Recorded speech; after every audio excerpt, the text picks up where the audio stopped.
The Cat's Whiskers podcast is proudly sponsored by the Bunkers Hill Hockley. Don't miss Panthers game day offers, including Coors Light at £2.50 a pint.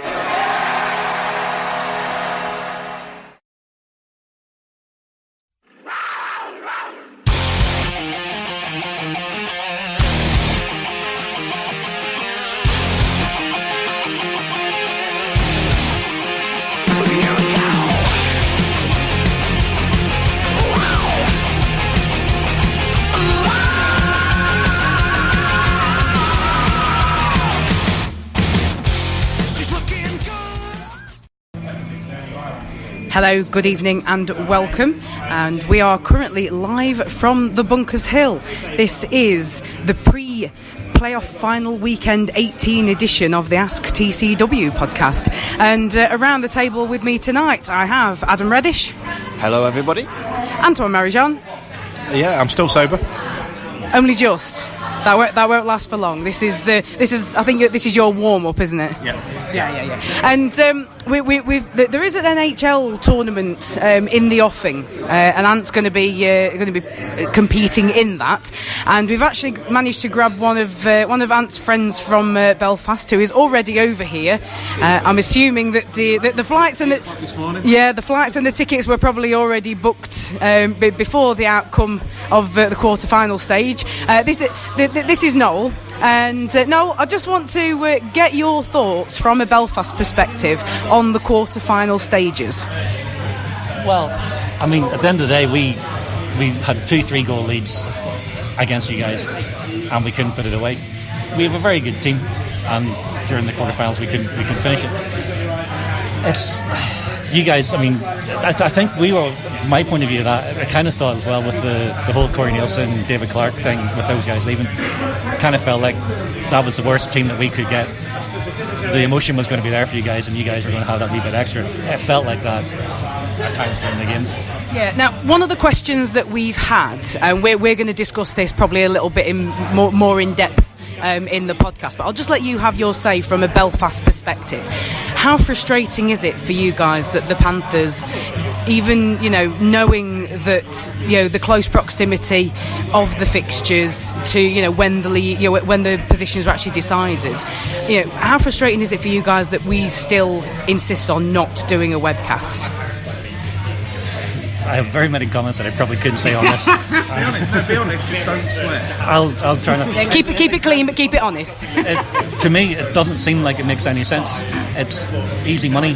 There's so many fans in Belfast. There was no way we would get I mean, some guys would have travelled, but there's no way we could get a massive crowd over. I know so many people who I've spoken to myself, basically on Twitter, on Panthers Live Twitter, one of the things I follow, do a really good update on the game, our own view from the bridge. That's how we follow it. There's so many people I knew doing the same thing. Not everyone would have bought a webcast, but plenty of people would have. And there's money, and I mean, it seems to be that the webcasts have to be filmed, or the games, have to be filmed for the league anyway. And it seems like Gary Moran commentates on the games anyway. Not anymore, actually. No, it's actually Dan Green these days who does the commentary. Yeah. But it seems like that's being. It seems like that's being done anyway. So the whole thing's in place. Mm-hmm. Put it out there. We'll pay for it, and you make money. It doesn't, on the face of it. I don't know obviously the ins and outs of the team, the finances, but on the face of it, it's really frustrating that you've got such a big game and we can't watch it. So, and just finally, and then I'll let you escape, because I know you were sort of half bullied into this anyway. But I mean, you're here as a neutral. I mean, we know that feeling because we've done that too. So, how do you see playoff weekend rolling? That's going to be fantastic. Sometimes I love coming. I mean, obviously I want a chance to be here, but I love watching hockey, and I love, even as a neutral, sometimes you even pick up more of a game than you do when you're just watching. I find it hard to sometimes watch the other team because I'm watching my own team. So you can enjoy the games better sometimes when there's, well, not better, it's different. Not better, you want your team to be there. But I love neutral games like that. And it's going to be a great weekend of hockey. And the league, I think the league has kind of developed over the last couple of years to where any game over over the 2 days, they're going to be fantastic games. So I'm really looking forward to it. Okay, so just pin you down. Who's winning it? Well, from a personal point of view, I'd like Cardiff because we get the County Cup trip. I think they may be too good. I think Cardiff might win it. The Panthers, I think, as I say, they have the emotional edge in some ways. I can see them getting to the final. And again, due to our history with Sheffield this year, maybe I'd like Nottingham to get more than Sheffield. But I think Cardiff will probably have too much. Okay. Sorry. No, that's absolutely fine. Thank you very much. If you fancy shimmying back over to this table later, then feel free. But as I say, you were bullied into this by a gentleman to my left here a little. So, but thank you very much, and I'm sure we'll see you this weekend. Not a problem. And will be buying me a drink for that very shortly. So yeah, the next round's on you, mate. So we've had a few questions in. So we'll sit down and discuss a few points. As I said, we've already kind of touched on the first question that I'll bring in. It's actually come from our host this evening, our landlord for the weekend, the man who's getting most of our wages this coming weekend, Mr. Nicky Honorati. And he asks, should it be mandatory for playoff games to be webcast? For example, the Nottingham-Belfast series was decided on the final day of league play, leaving little time for travel arrangements. Now, the Belfast Giants somehow managed to, accrue a fan base of around, 30, 40, would you say?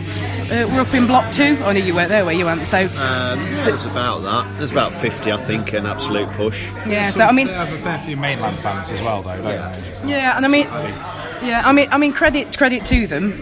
For those who made the journey. If you made the journey over the sea, then absolute fair play to you.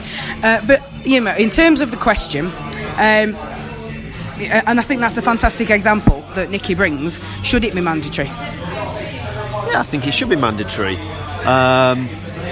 Like you said, the amount of time people have got to organise themselves to make travel arrangements, you get no time at all. You get next to no time to, take time off work, book hotels, make flights. I don't think it's fair on the fan to not have the chance to see their team playing an away fixture when, they've got to almost the very final stages of the pinnacle of the ice hockey season. So I really do think that, at this stage in particular, I know you could broaden it out and talk about whether webcasts should be, compulsory or mandatory throughout the rest of the regular season. Certainly for the playoff quarter-final games, I think both legs, home and away, should be available to fans to webcast. I think it's only a matter of courtesy, personally. I think that to not do it, shows a bit of disregard for, fans of the opposition team that you're drawn to face in the quarter-final.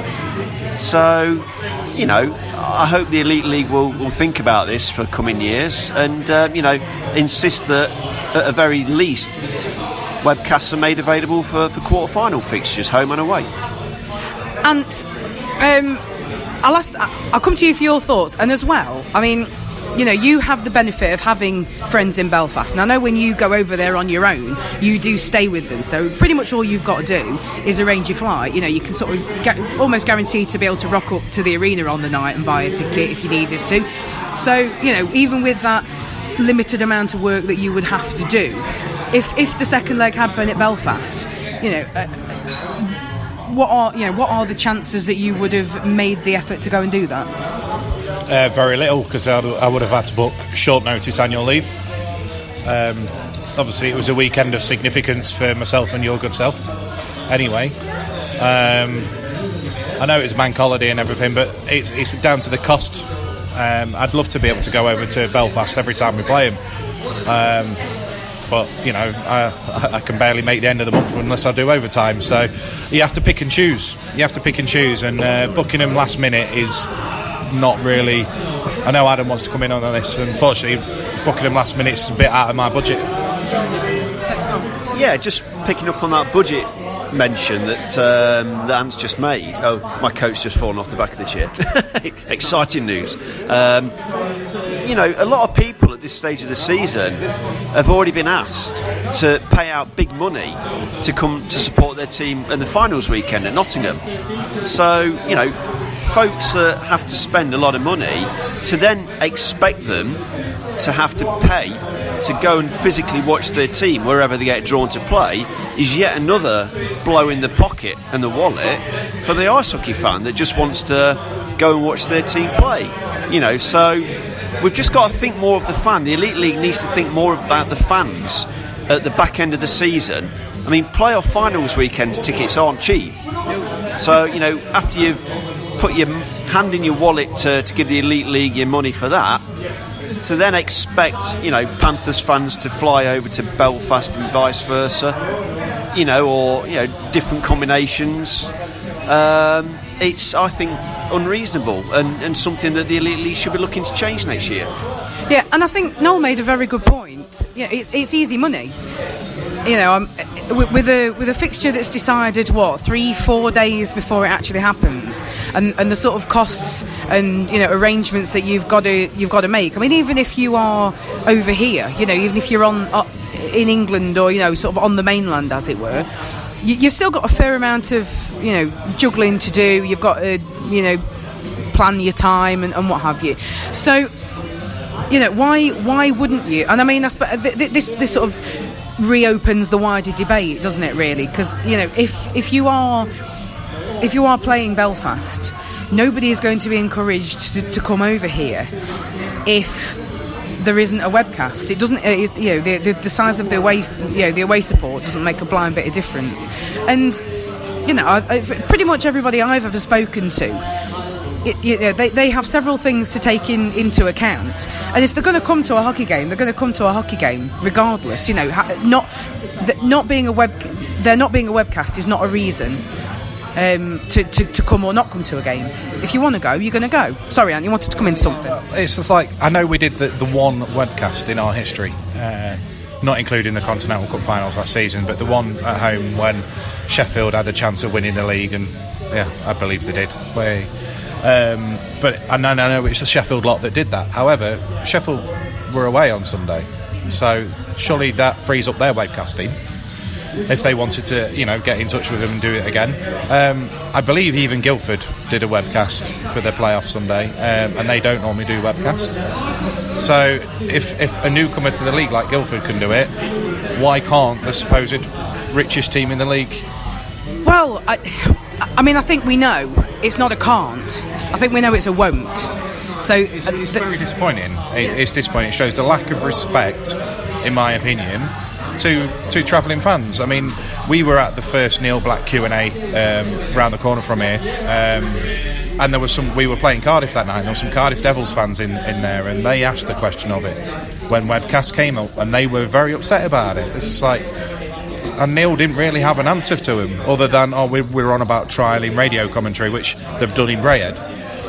So it's not great. No. I will quantify that statement. It's not that the commentary's bad or anything like. I don't want to do a disservice. My YouTube doesn't work. I don't want to do it. I don't want to do the guys a disservice who do the commentary, but the reliability of it is questionable at best. I think I don't think I've known anybody listen to it and actually say it's been a reliable service. I remember when last time we went up to Brayhead for the last triple header, and I was doing Panthers Hockey Live. There was so many people commenting and saying, well, not even that I was way ahead. It kept cutting out, so they were relying on me to provide the update. So I mean, I think even though certain social media platforms have stepped up their game, it sounds like we are going to still be missed a little bit, which is sad, really, because that we wanted to get to a point where we weren't needed. Now we feel like we're not, and it's still. I think there's still certain clubs who need to step up their game a little bit further. I think for me, it comes back to my main gripe with the Panthers organisation currently, in that I want us to be the leaders on everything. That doesn't necessarily mean going out, signing NHL All-Stars and walking the league, because that, competition-wise, that wouldn't be good, and I doubt we could afford that anyway. But I want us to be the best on social media. I want us to be the best website. I want us to be the best match night experience. I want us to be the leaders when it comes to doing stuff within the league. And unfortunately, when it comes to televised and coverage of our games, we are so far behind. And quite frankly, it's embarrassing. I do generally get a lot of laughs from people that tweet Panthers Hockey Live and blame us for them not doing webcasts and stuff. Yeah, but it's clearly our fault. Yeah, well, it's never mind, eh? Yeah, I mean, it's a debate that is going to rage on. I mean, for me, I would say, for games against Belfast, against the Scottish teams, you can possibly make a case for, Cardiff and Guildford, but they'd be sort of on the periphery because it is entirely doable to get there by car. I mean, I know it's a long journey, but so I can sort of understand where the trepidation would lie with those. But in terms of definitely north of the border and across the sea, it is a no-brainer. And to go back to what Noel said, it's free money, and it just seems. It seems bonkers. And what about Sheffield games that are a sellout? That's you can't physically pack any more people into the arena. Sheffield have stopped doing webcasts for our games, haven't they? Well, no, they did. They did a couple of seasons ago, but they did do them this season. Did they? Oh, okay. Yeah. So I mean, and I can. Well, why not? Why should they? Why should they provide a service that we don't reciprocate? I would not. Yeah, that's a race to the bottom. That's effectively cutting your nose off to spite your face. And who ends up losing? Well, both sets of fans, because there's been a few games lately in Sheffield where they've sold the building out against us. And given that we've got a slightly smaller capacity arena, pretty much every game, unless it's an early season Challenge Cup match against Sheffield here, is sold out. So we're doing a disservice to the fans, and I just feel that picking up on what Ant said, is absolutely bang on in terms of having a higher profile as possible for the club. You look at the highlights that the club put out, and they're top notch. Talking about Panthers now, but the highlights are top notch. So it's absolutely possible that we could do that as part of a live transmission for a webcast. So I think we all know where the immovable object is here. We've talked about it several times previously over the last year or so. But it's frustrating really, because I think one of the hallmarks of a progressive ice hockey club is that they can produce a webcast and then make a webcast readily available to its fans. And it just seems like we're shooting ourselves in the foot and missing a golden commercial opportunity to really go whistles and bells with this. Okay, so we've talked that to death again because we're, and one thing I want to say about it is that Nottingham Panthers fans, believe it or not, we feel almost as strongly as fans throughout the rest of the league about it, because we're not happy about it either. We don't like to still be talking about it. So although we don't actually feel your pain, because 9 times out of 10 we'd probably be at the game, but we can completely understand the grumbles.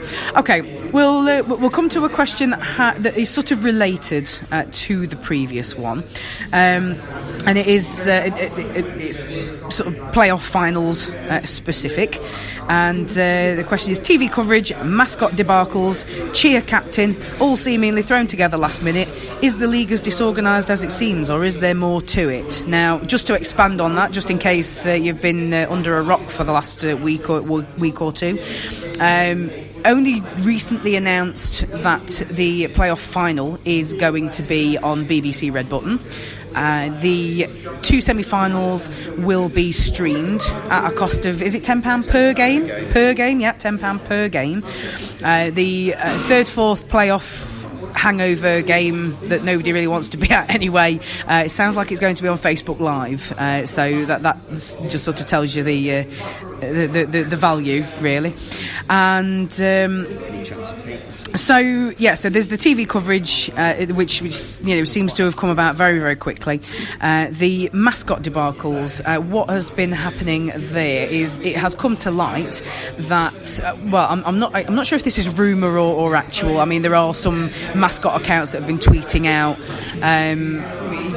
basically saying that they've been asked to come to playoff final weekend, but they've been asked to pay for their own ticket and hotels, which seems a little seems a little off. And then on top of all that, you throw in the fact that Cameron Hughes, I've called him a cheer captain. I'm not quite sure what else to sort of call him, to be perfectly honest. He's a guy who sort of found a little bit of fame as an Ottawa Senators fan, I believe, getting the crowd involved, sort of trying to motivate the crowd to motivate the team. Now, having been to a couple of Ottawa Senators games, I can fully understand why something like that might be needed. The crowd, the home crowd for the Ottawa Senators can be quite flat at the best of times. But in terms of whether he is needed for playoff final weekend, I suppose. Well, I mean that's another question that's kind of come in. So we'll club it all in together. So the question that's also coming is: does the playoff final weekend need Cameron Hughes? Now he's been over at Belfast. I believe it was Todd Kelman that brought him over initially, and with Todd moving to Cardiff, he's had him over at Cardiff a couple of times as well. And having not witnessed the guy firsthand, I have no idea whether or not he is going to add any value.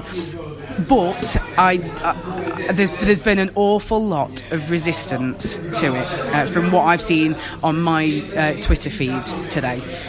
So, Adam, do you want to? I think you're sticking your hand up to come in first on that. Well, given that I've said a few things on Twitter in the last day or so since it was announced, I feel almost duty bound to open up the thoughts and opinions on this particular question. Does the playoff finals weekend need someone like that? Absolutely not. Absolutely not. It's, to me, a distraction. It's a sideshow. We as fans are more than capable of making that building as loud and as noisy and as entertaining as possible. We've done it year after year after year.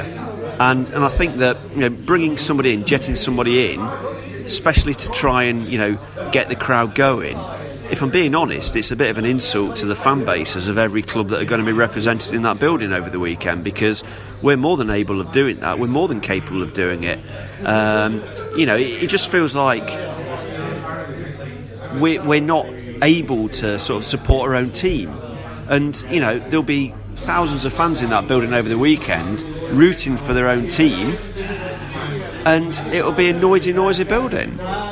Do we really need someone to jump in and be running up and down the aisles in between blocks, or dancing amongst the cheerleaders on the stage if there are cheerleaders this year?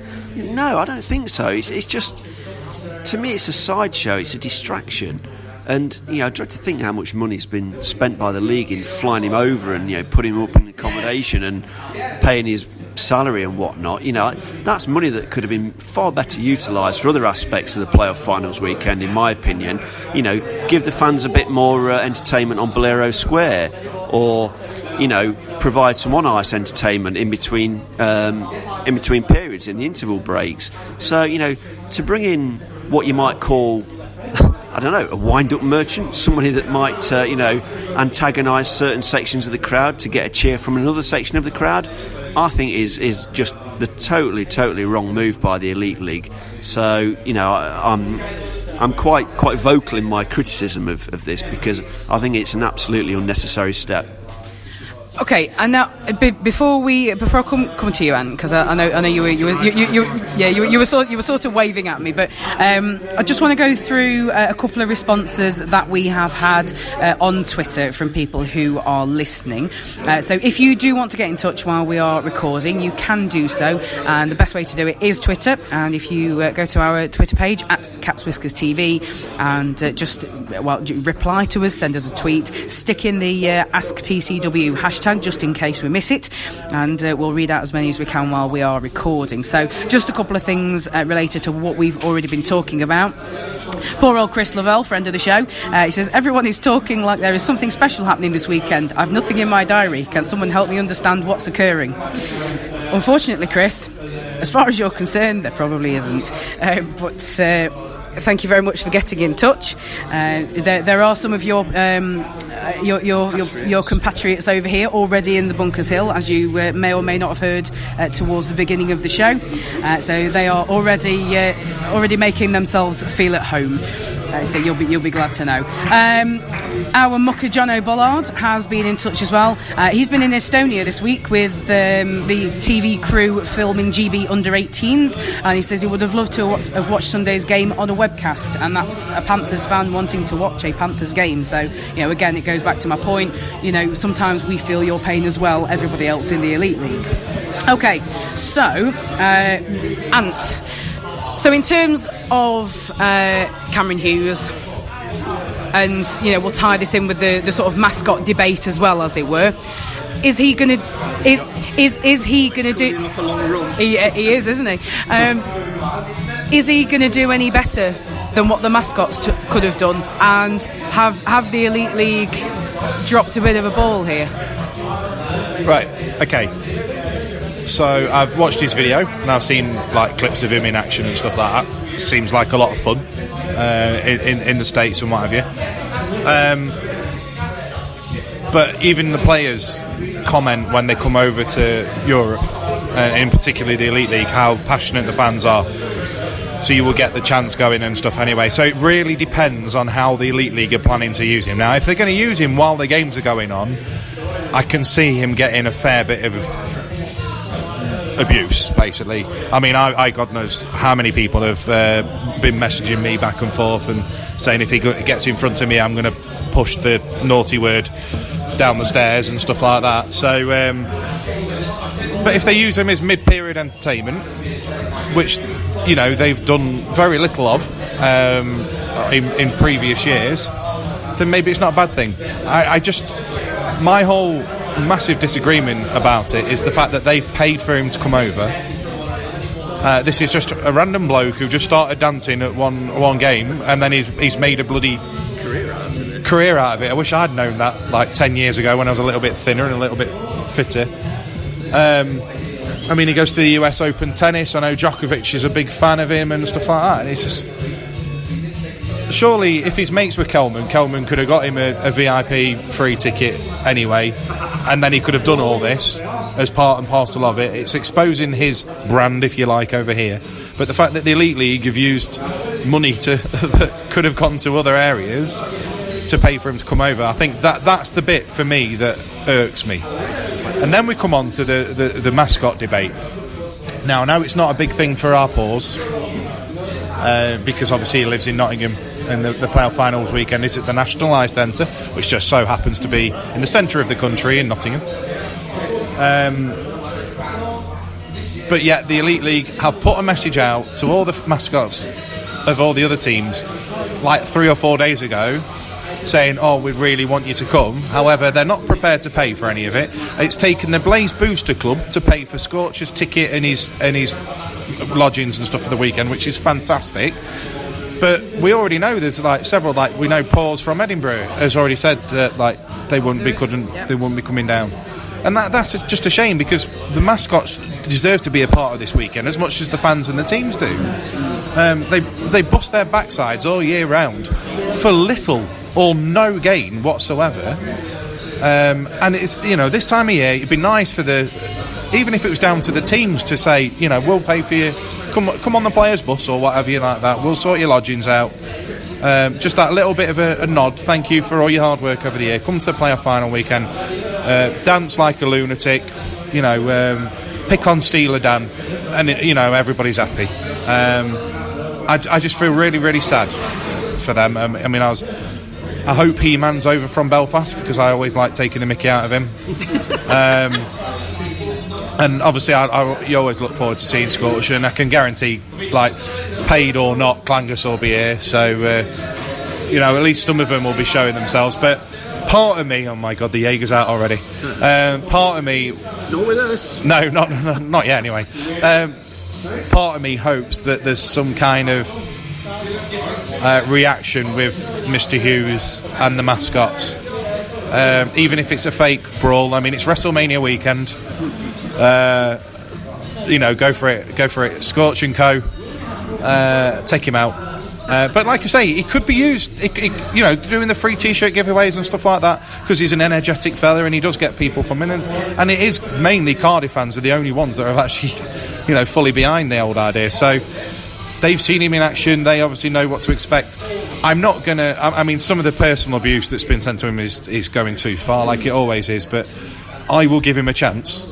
But if he annoys me during a game, then you're going to have probably 10,000 people in that arena shouting words that you're not normally hearing at a hockey event in the UK.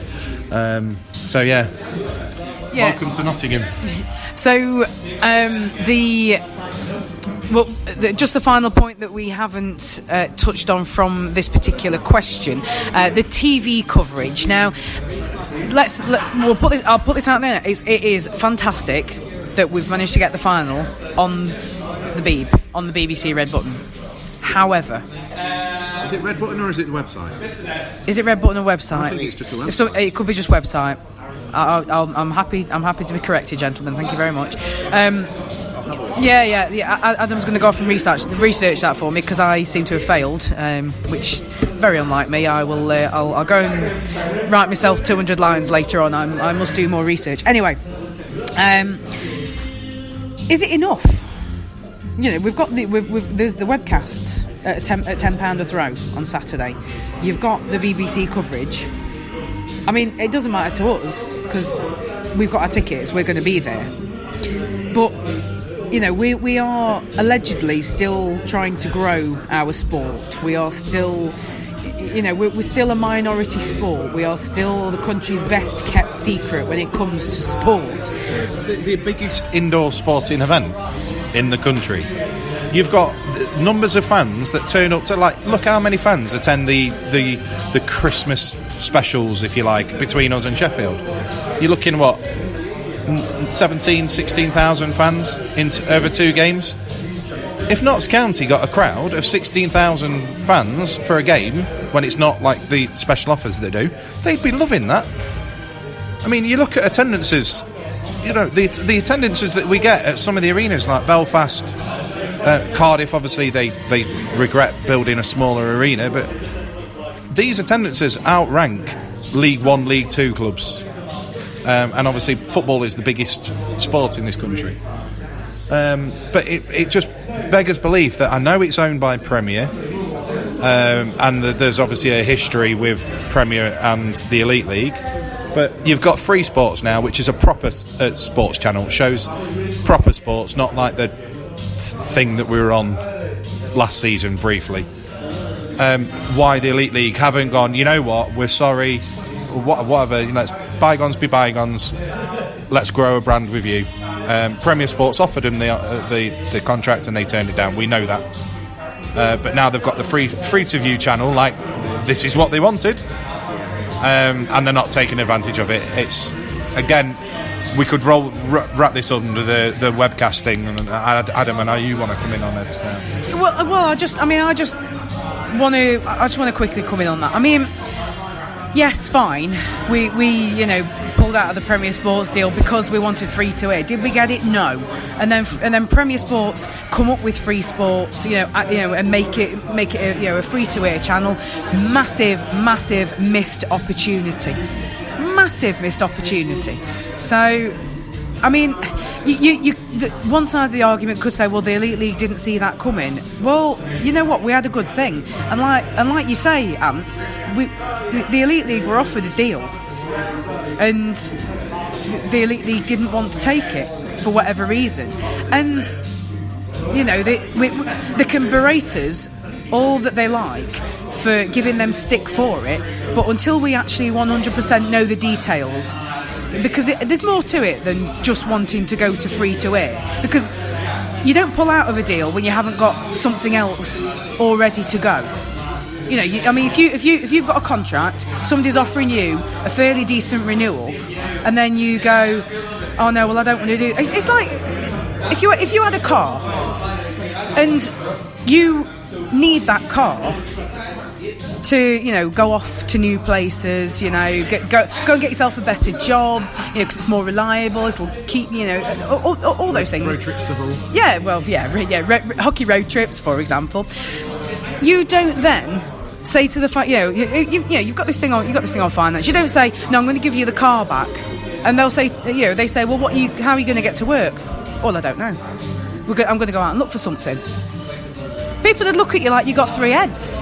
There's absolutely no way on this earth that is a logical thing to do. If you want to go out and look for free-to-air, you go out and look for free-to-air, but you keep the good deal that you've already got. I mean, the problem is with the free-to-air thing, I'm sorry for jumping on your toes again, Adam, but the problem is the free-to-air thing that we got last season it was just a collection of the highlights that the clubs provided themselves, which you can go onto YouTube 2 days max after the game's finished, maybe a bit longer if it's at Guildford, and watch the highlights yourself. You can make your own package up through that.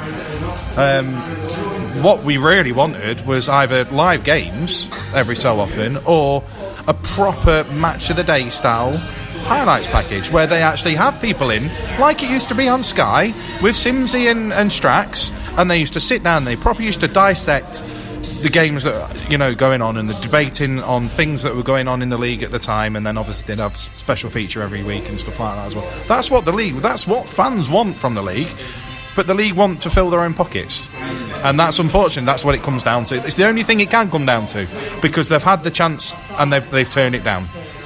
Yeah. Adam, I'm taking the microphone away from Antoine.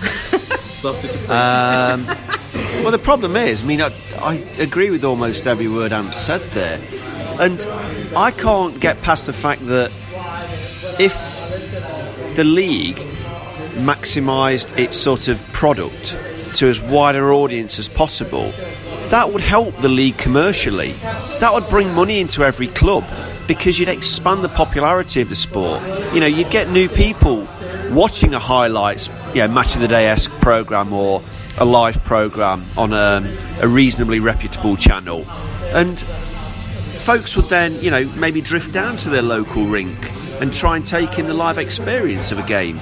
So play the long game, Elite League. It might cost a little bit of money to put out a match of the day style highlights show, or have a live game every week with highlights of other games that have taken place over the weekend.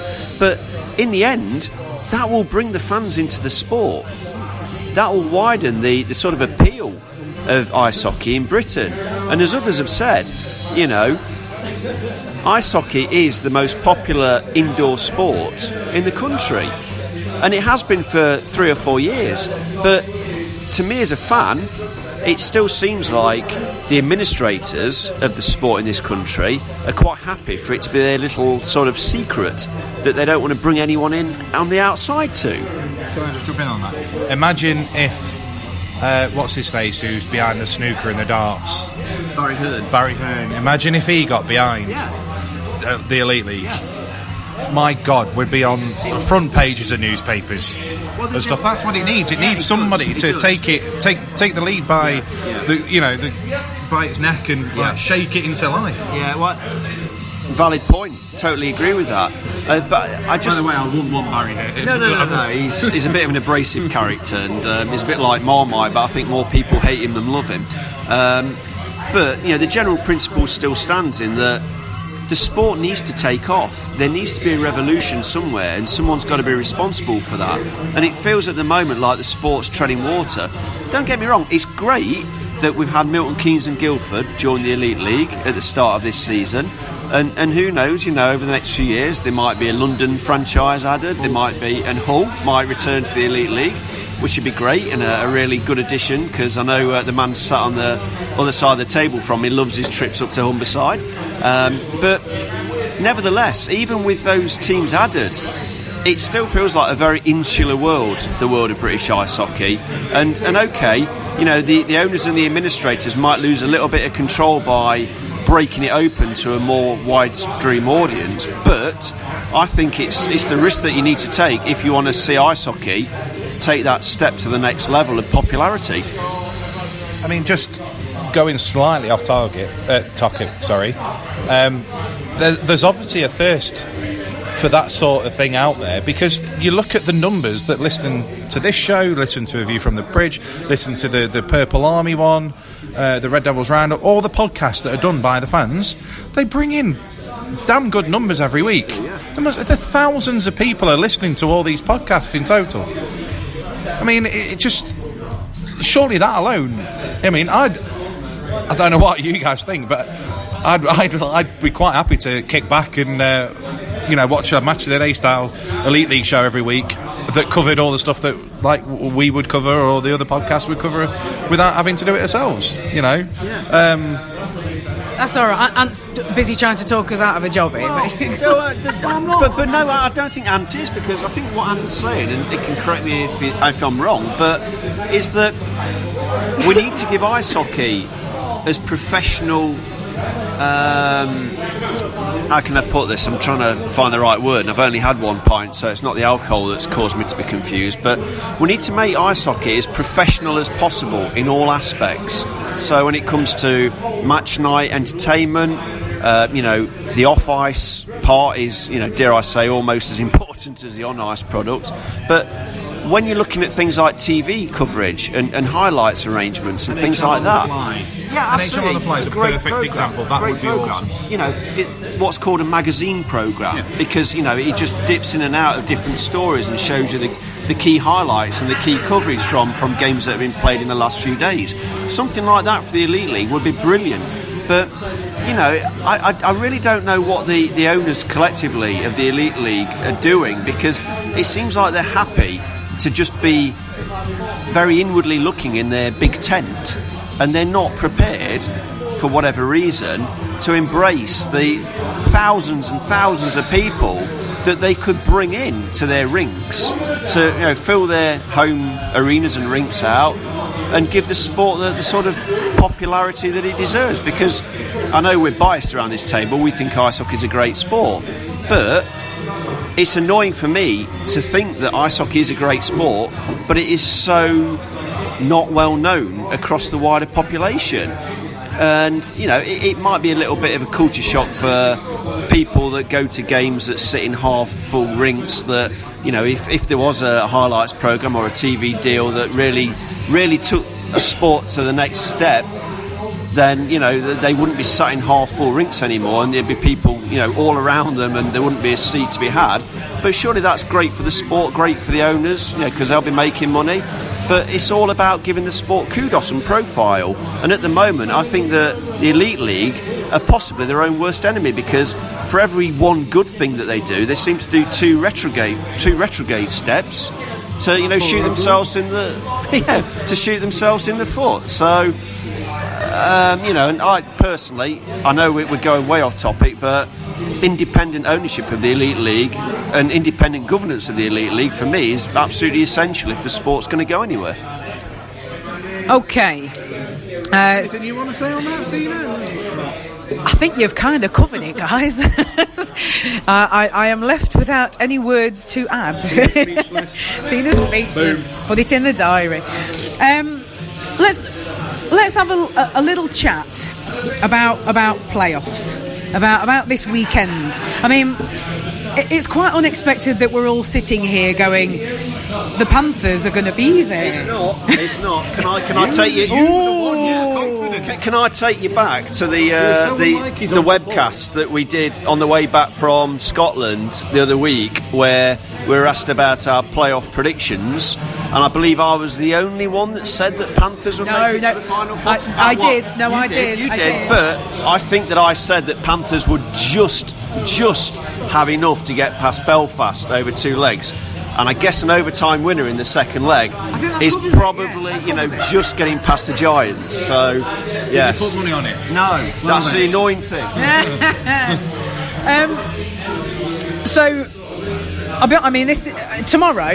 This time tomorrow, Bunkers is going to be chaos. I would imagine that all the establishments. Dinner time, so I'm probably going to be oblivious to it. Oh yeah, of course. I mean, this time tomorrow, you're not going to be able to move in here. That's pretty much the standard that we've come accustomed to. Bunkers Hill is its own worst enemy these days, and the success of it is frankly staggering. So that's even adding the third pub in, like they have done with the Salt Box last year. Yeah, it's just gone through the roof, and it is the best weekend of the year for hockey fans. This is Christmas. It's the most wonderful time of the year.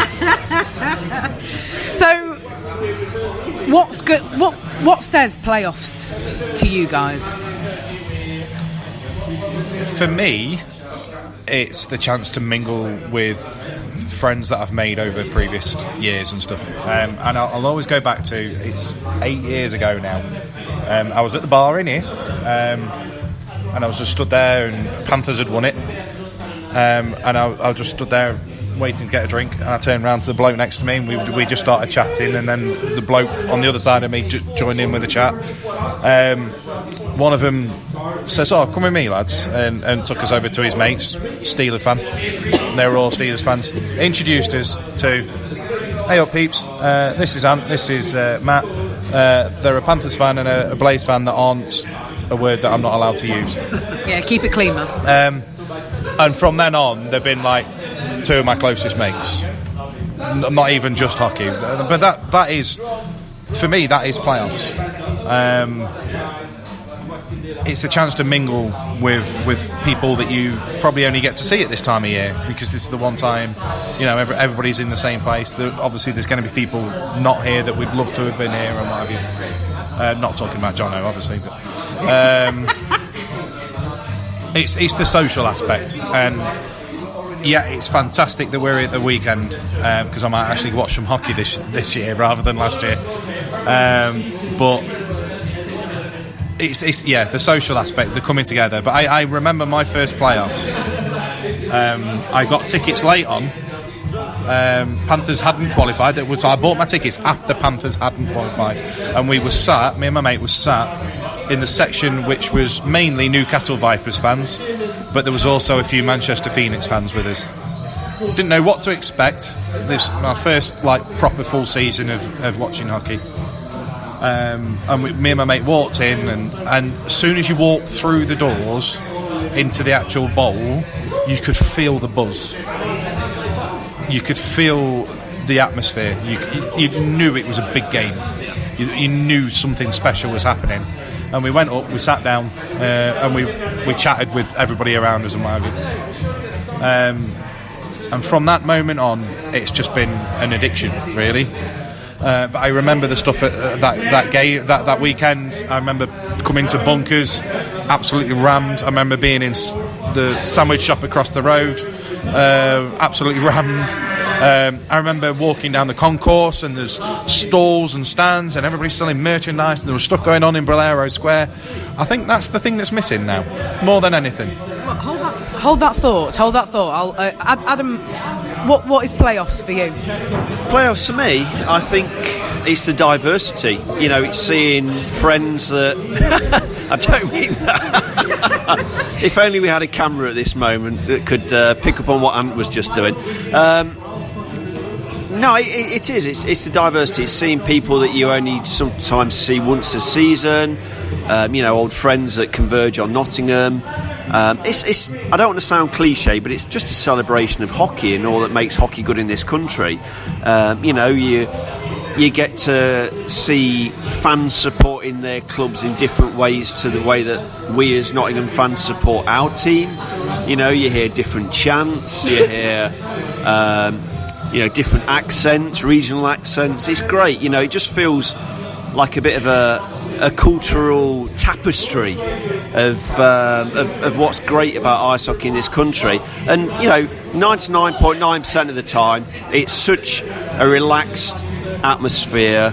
Of course, when the game starts and when the puck's dropped between teams that are actually battling it out for the playoff championship, the atmosphere goes up a notch and things get serious. But in between those times, the fact that you can mingle with fans of other teams readily and just talk about common issues in British ice hockey, it's great. I mean, I'm a real old hand in these playoff finals weekends now, and even though I've been to more than I care to remember, they always seem a little bit different from the one before, and it's really good in that regard. In that whilst the two main staples of the weekend for most people are the ice hockey and alcohol, there's also the sort of the friendships and the camaraderie as well that you get in all the pubs around Nottingham, but mainly the bunkers.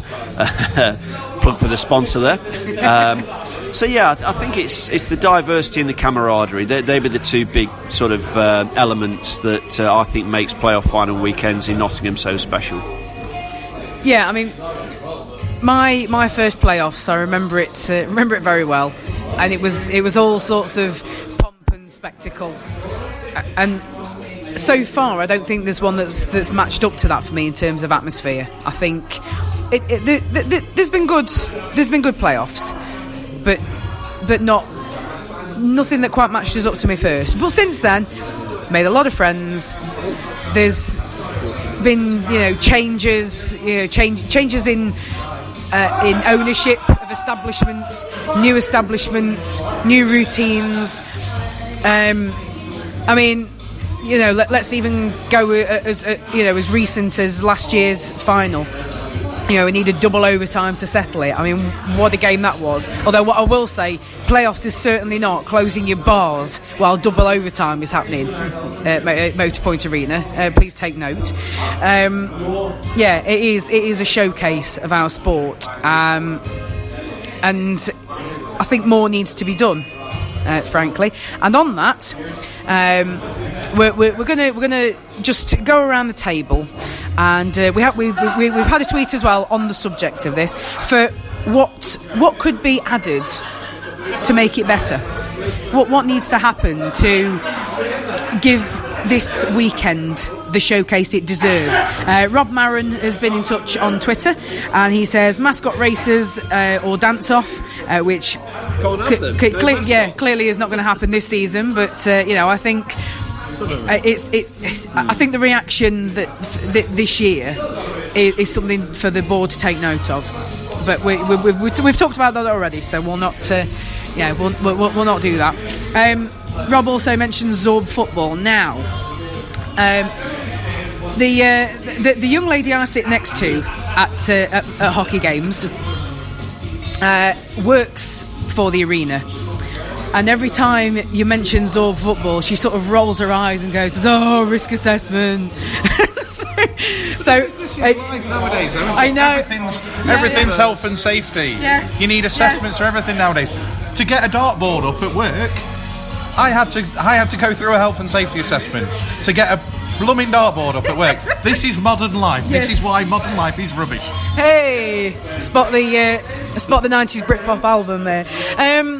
So, gentlemen, let's sort of round up the AskTCW podcast with what could be done better. I don't know, because right, I'm a fan of letting the hockey do the talking, because whilst I've just said there that it's all about the camaraderie and the diversity, at the end of the day, we're all there for ice hockey. So let's not lose sight of that. So what I'm looking for are 3 damn good games. I won't talk about the 3rd, 4th place. Yeah, the less said about that, the better. That's an embarrassment to the sport, in my opinion.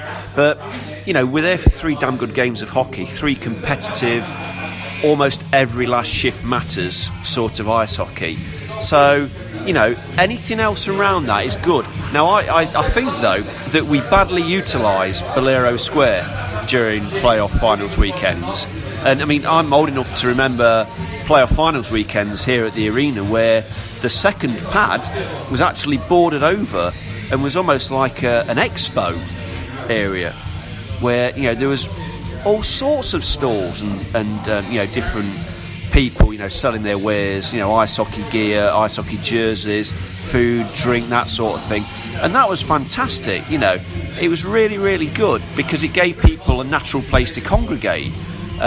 So I don't know whether the practicalities of that would allow that to ever happen again, because I know it's a very busy facility, and whilst the main arena is taken with the ice hockey, the second ice pad is still used for community use and purposes like rec hockey and junior hockey, etc., and public skating.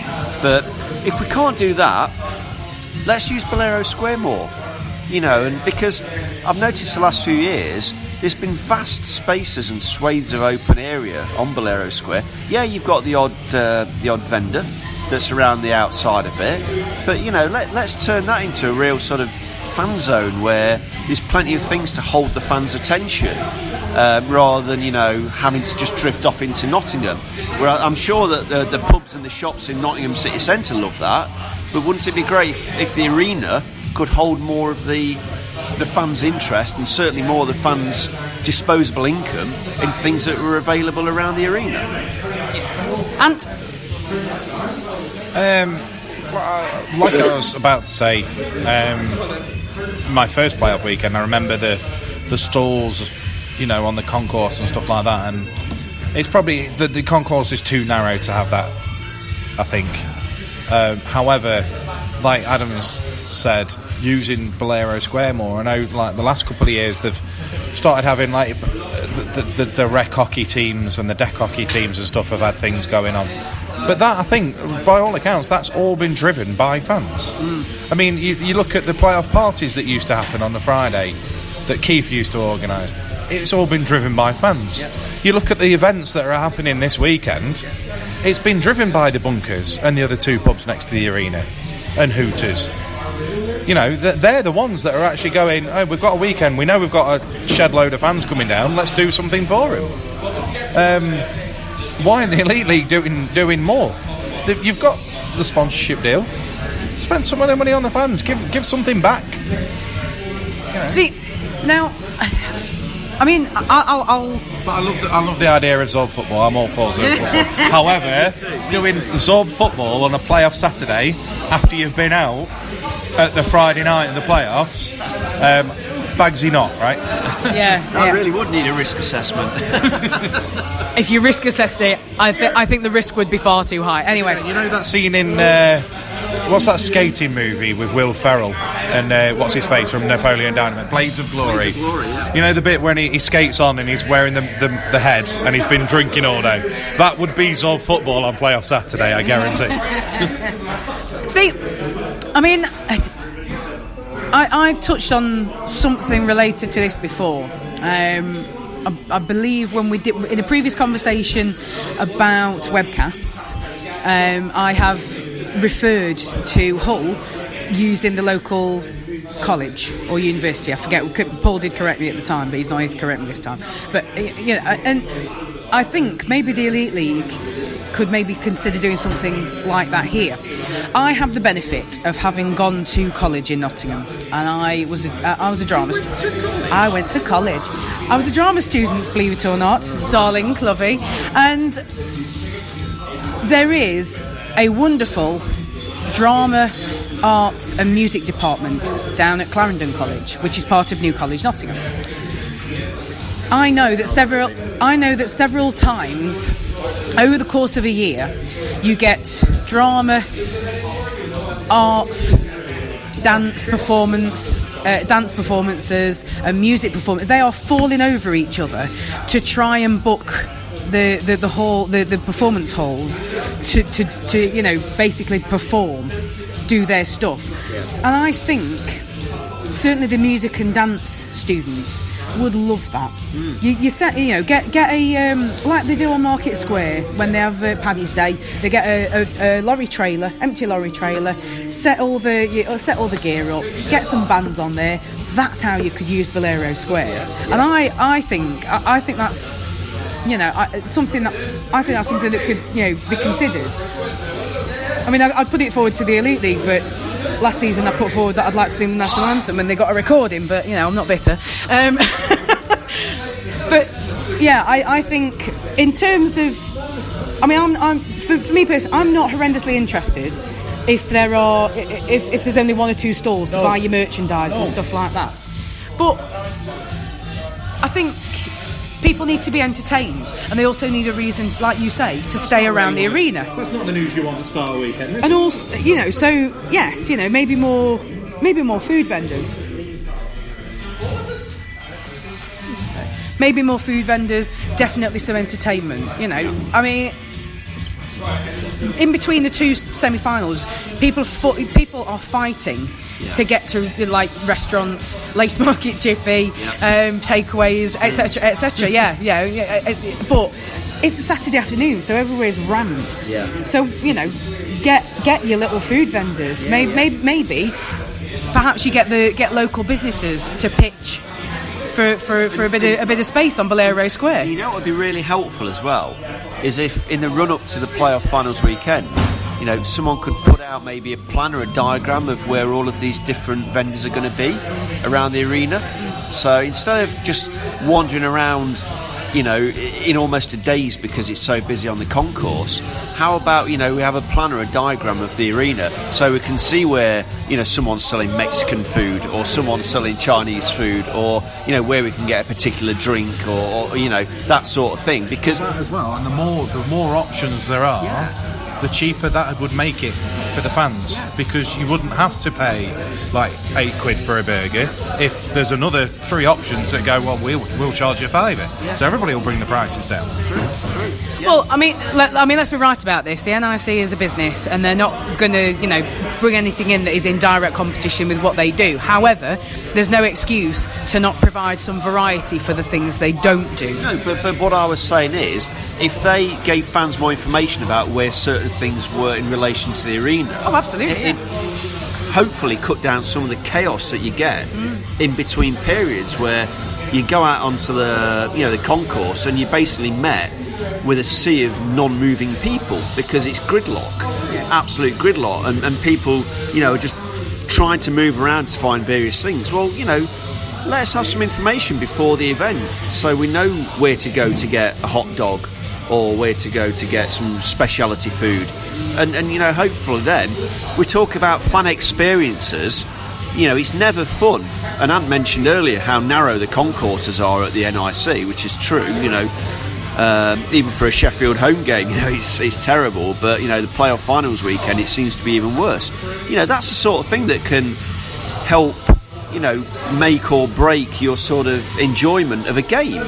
Because if you can't get anyone on the concourse between periods, then you feel like you're a bit of a slave in your seat. You can't actually get anywhere. So, maybe that might be, a beneficial step for the Elite League to take. Okay, so I think we've come to the end of our questions and talking points tonight. I was hoping to go off topic a little bit and just head across and go and have a chat with Nicky. He's in the basement. He's in the No, he's in conversation with a patron. So I don't want to interrupt him, but. This is going to be possibly going to be a little bit chaotic for a couple of moments, but we'll see how we go.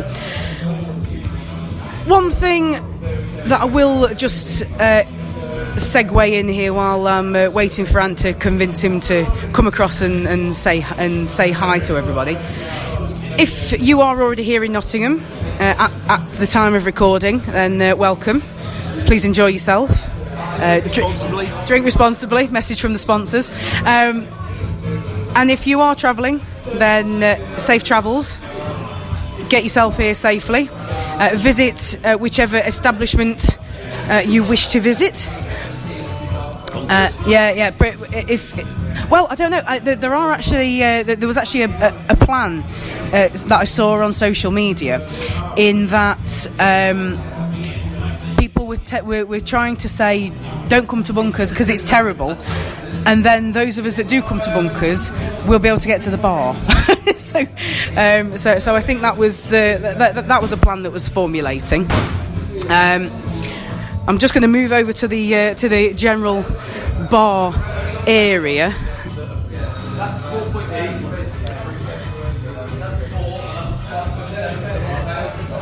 And there are some Belfast fans by the bar. Bless them. They've been on the Jaegers. Still trying to resurrect the NHL tournament that didn't end up happening. And I'm just trying to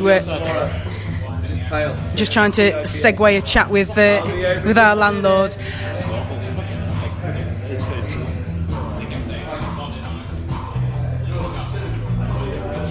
Go on, Tina. Yeah, go on. Right, so, Nicky, Hello. How many playoffs is it now? It's been number 5, I believe. number 5. And how are you feeling on the eve of playoffs number 5? Apprehensive, but quietly confident we can pull it off as always. Think back to your first one, Nicky. How was that for you? It's a game changer. It was like an epiphany. It's almost like playoff is church for people, and I realised that it's become my religion. I suspect it was something like when you've had a heavy night on the beer, that in the morning you wake up and go, I'm never doing that again. Was your first one a little bit like that? That was just the Friday night was like that, and then I realised I had to do it Saturday and then Sunday again. Then after the Sunday, then I realised I never wanted to see another playoffs. So last year was probably particularly memorable because of the amount of time it took you to remove the various assorted members of the hockey community from your pub. Yeah, I think last year was a record. I think it was an hour and 45, maybe 2 hours. Monday morning of people. This is after we've shut, doors are locked, doormen have left. It's like that scene out of Shaun of the Dead where they're all in the Winchester waiting for it all to just blow over, and it didn't for an hour and at least 45 minutes. Nicky, have you got a message for the Elite League hockey fans on the eve of playoff finals weekend 18? Of course, at the end of the day, it is the playoffs, whether your team's in or not. It's about meeting up with old friends, new friends, enjoying the time and making history, whether you're in it or not. Be safe, drink hard, play harder, remember, most of all, be Bunkers loyal. Hey, there he is. Good man. Right. Okay, so I think we are done with that. So I think we'll wrap it up. So thank you very much to my cohorts this evening, Antoine Marie-Jeanne. Not a problem. We will see you over the weekend. Come say hello. I don't bite, unless asked to nicely. And I will move away from the bar, and we will also say thank you very much to Adam Reddish. Thanks ever so much. Cheers, everybody. Nicky is waving as I am now back over at the table that we were sat at. Thank you very much for joining us. Thank you very much for bearing with me while I got Nicky's attention, just so we could have a few words for all of the Bunkers loyal and also the Bunkers casual who are welcome to pop in any time. Just don't touch Adam and Paul's through. Thank you very much, and we will see you at some point over this weekend. Come say hi.